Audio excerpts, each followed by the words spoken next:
Hello everyone, আসসালামু আলাইকুম। Welcome back to my another video. তো আজকে আমি তোমাদের সাথে শেয়ার করব ঘরে থাকা চাল দিয়ে কিভাবে এই নাস্তাটি তৈরি করলাম। তো চলো কথা না বাড়িয়ে ভিডিওটি শুরু করা যাক। তো প্রথমেই একটি কড়াইতে পরিমাণ মতো চাল দিয়ে নিচ্ছি, সাথে কিছু পরিমাণ লবণ আর অল্প একটু পানি দিয়ে ভালো করে পুরো চালটিকে নাড়াচাড়া করে মিক্স করে নিচ্ছি। মিক্স করা কমপ্লিট হলে সরাসরি চুলায় চলে যাব এবং ভালো করে চালটিকে ভাজতে হবে।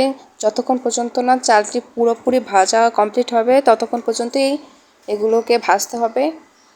4-5 মিনিট মিডিয়াম আঁচে চালগুলোকে ভাজার পরে ঠিক এরকম কালার আসবে।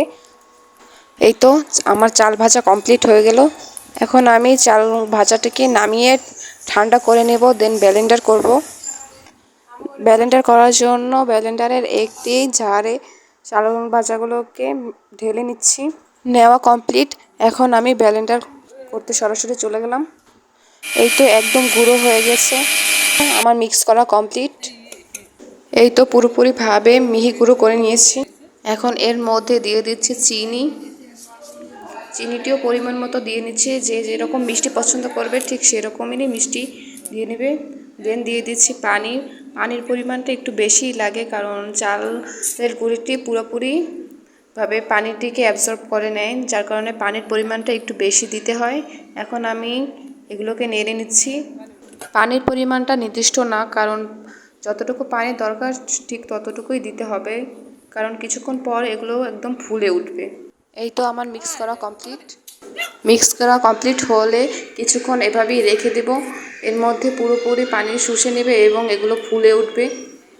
ফিরে এলাম 4 মিনিট পর। এখন পুরোপুরি পানি অ্যাবজর্ব করে নিয়েছে। এখন আমি গোল গোল শেপ দিয়ে পুরোটিকে কমপ্লিট করে নিব।